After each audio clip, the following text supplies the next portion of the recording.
ओम नमो भगवते वासुदेवाय। हमारे हिंदू धर्म में एकादशी का बहुत महत्व है। एकादशी का व्रत भगवान विष्णु को समर्पित होता है। साल भर में 24 एकादशी पड़ती है। हर एकादशी का नाम और महत्व अलग होता है। चैत्र मास के कृष्ण पक्ष में पाप मोचनी एकादशी का व्रत रखा जाता है। पाप मोचनी एकादशी हिंदू धर्म में महत्वपूर्ण व्रतों में से एक है, जो व्यक्ति के सभी पापों का नाश करती है और मोक्ष की प्राप्ति में सहायक होती है। यह व्रत चैत्र मास के कृष्ण पक्ष की एकादशी तिथि को किया जाता है। पाप मोचनी एकादशी का शाब्दिक अर्थ है पापों का मोचन करने वाली एकादशी। इस व्रत के पालन से व्यक्ति के सभी पाप नष्ट होते हैं और उसे पुण्य की प्राप्ति होती है। भविष्योत्तर पुराण में इस व्रत का विशेष उल्लेख मिलता है, जिसमें कहा गया है कि इस व्रत के प्रभाव से व्यक्ति के सभी पाप समाप्त हो जाते हैं और वह मोक्ष की ओर अग्रसर होता है।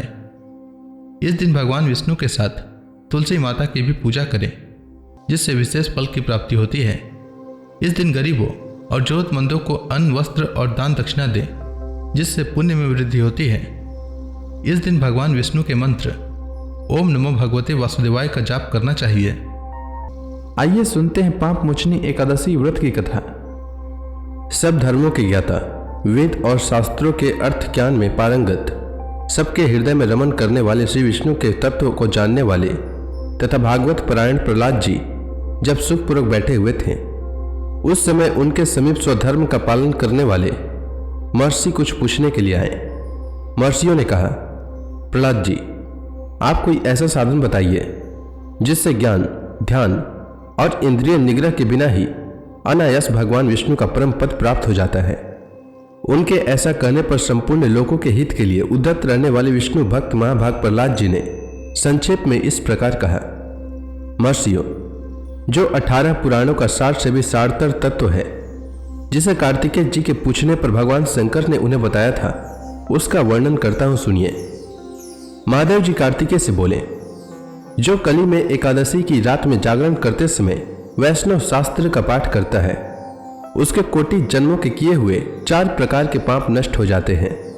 जो एकादशी के दिन वैष्णव शास्त्र का उपदेश करता है, उसे मेरा भक्त जानना चाहिए। जिसे एकादशी के जागरण में निद्रा नहीं आती तथा जो उत्साह पूर्वक नाचता और गाता है, वह मेरा विशेष भक्त है।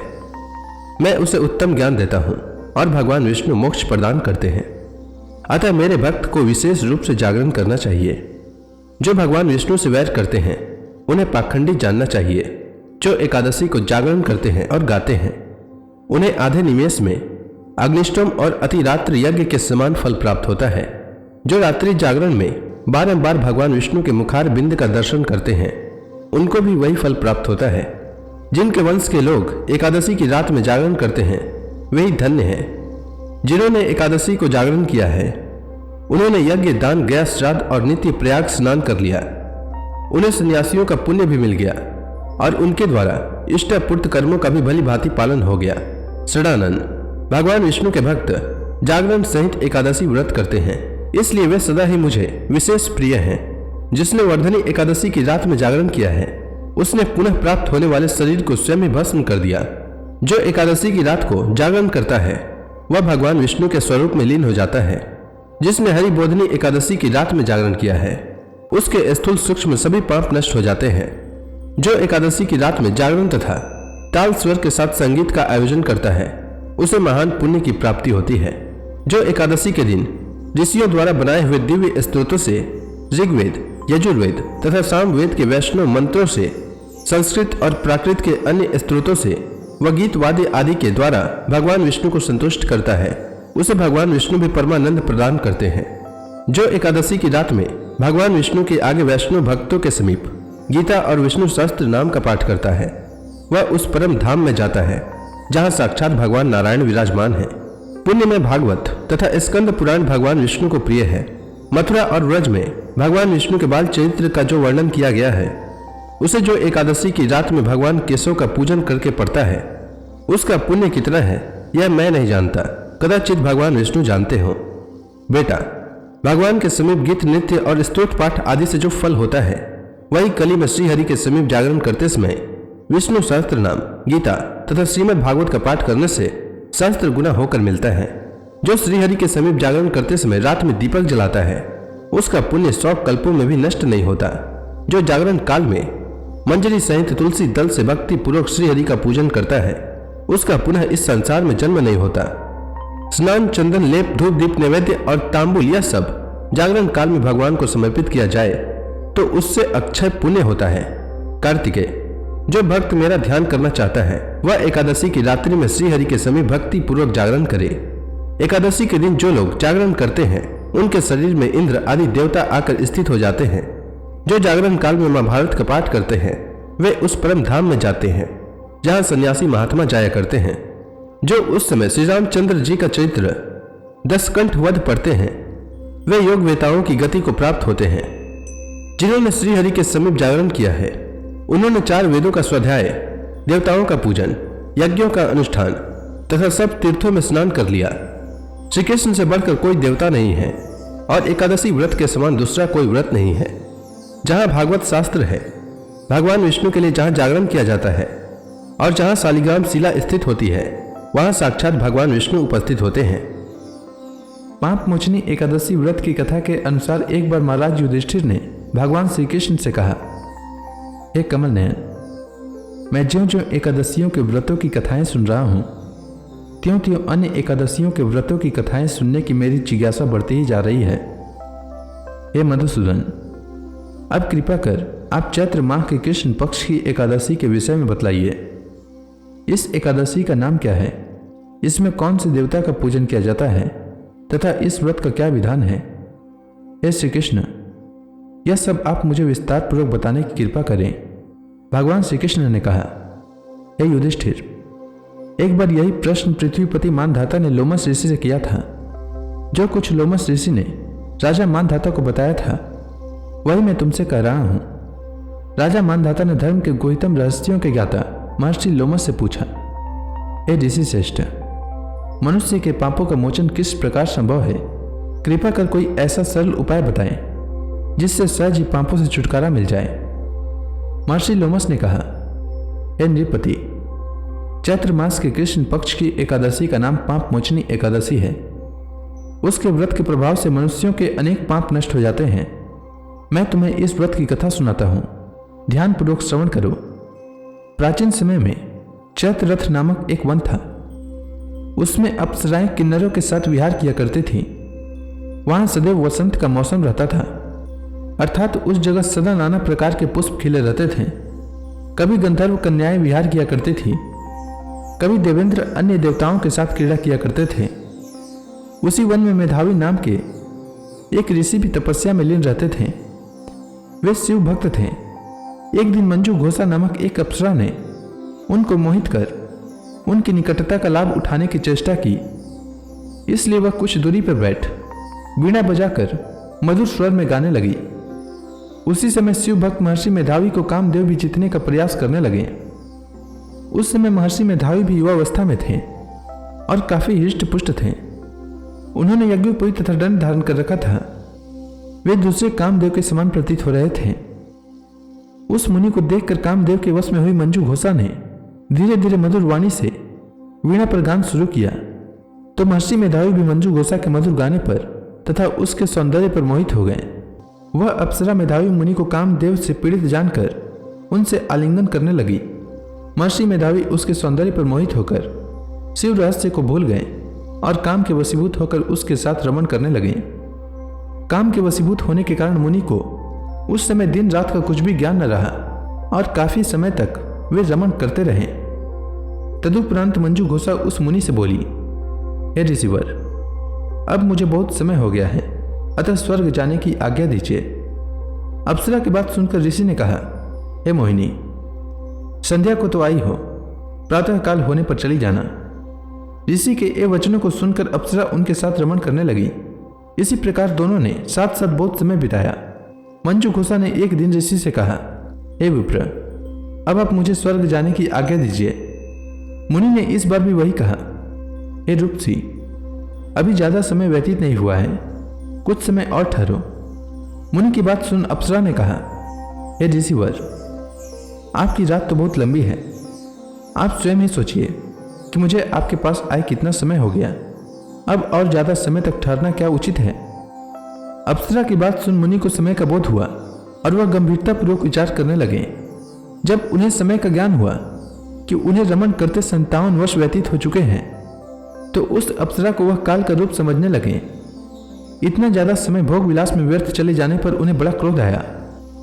अब वह भयंकर क्रोध में जलते हुए उस तप नाश करने वाली अप्सरा की तरफ भ्रिकुटी तान कर देखने लगे।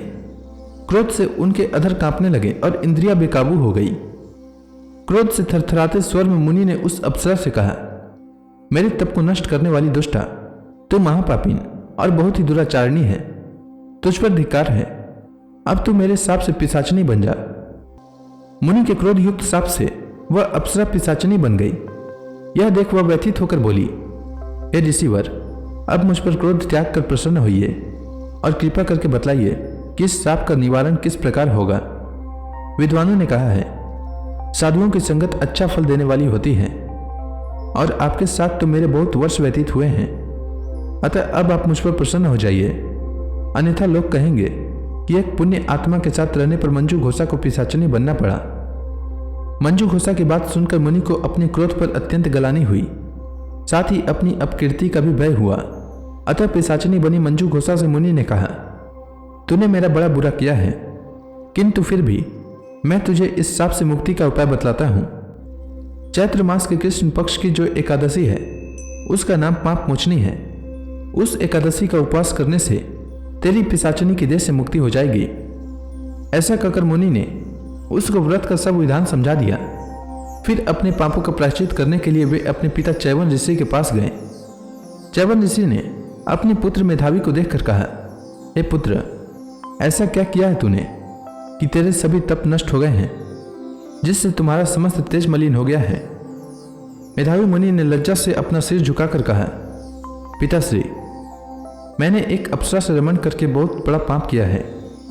इसी पाप के कारण संभवतः मेरा सारा तेज और मेरे तप नष्ट हो गए हैं। कृपा करके आप इस पाप से छूटने का उपाय बतलाइए।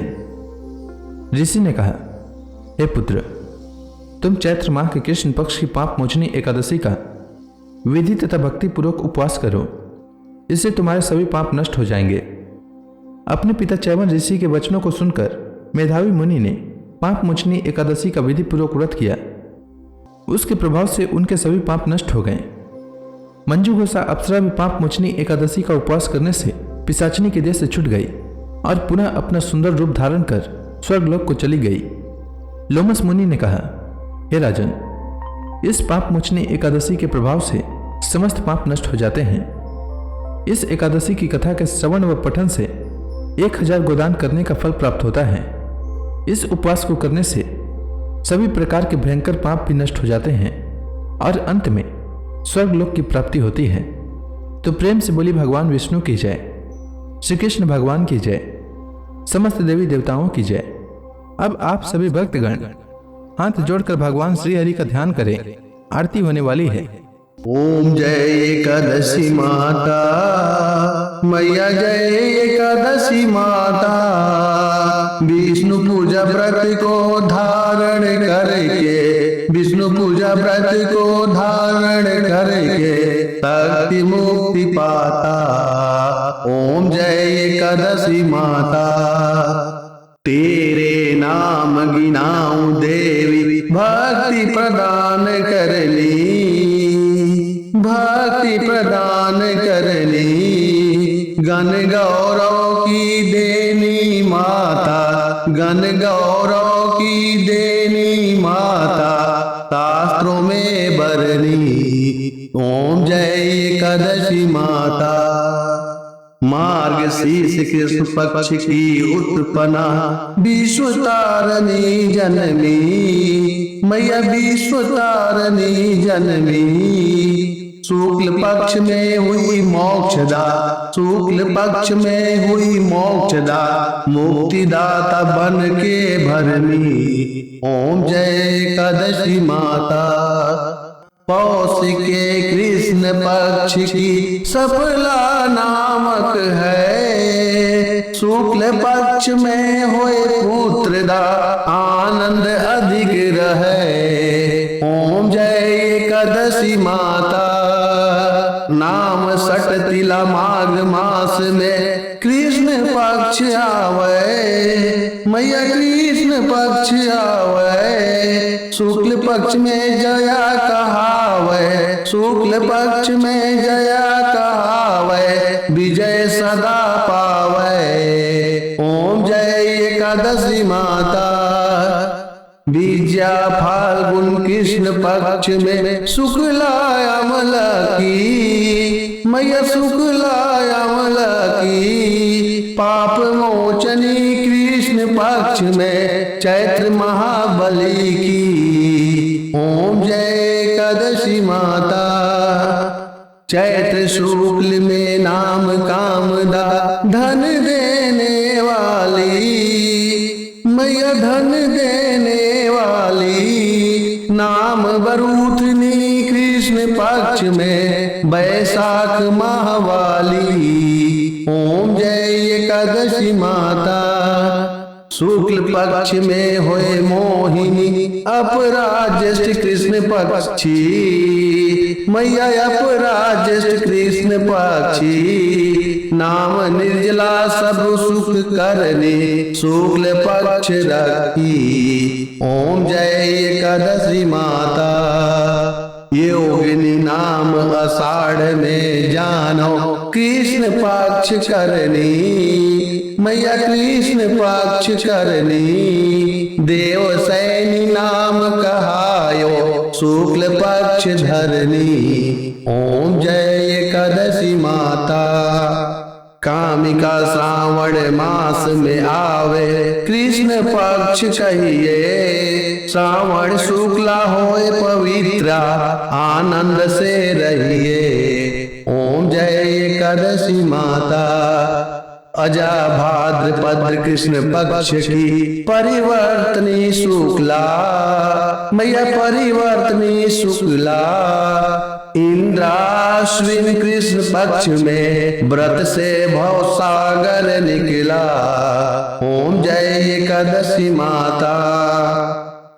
पापांकुश है शुक्ल पक्ष में आप हरण हारी, मैया आप हरण हारी। रमा मास कार्तिक में आवे सुखदायक भारी। ओम जय एकादशी माता। देवोत्थान शुक्ल पक्ष की दुख नाशक मैया। पावन मास में करो विनती पार करो नैया। ओम जय एकादशी माता। परमा कृष्ण पक्ष में होती जन मंगल करनी, मैया जन मंगल करनी। शुक्ल मास में होए पधिनी दुख दरिद्र हरनी। ओम जय एकादशी माता। जो कोई आरती एकादशी की भक्ति सहित गावे, मैया भक्ति सहित गावे। जन गुरु दिता स्वर्गवासा निश्चय वह पावे। ओम जय एकादशी माता। तो प्रेम से बोलिए विष्णु भगवान की जय, माता लक्ष्मी की जय।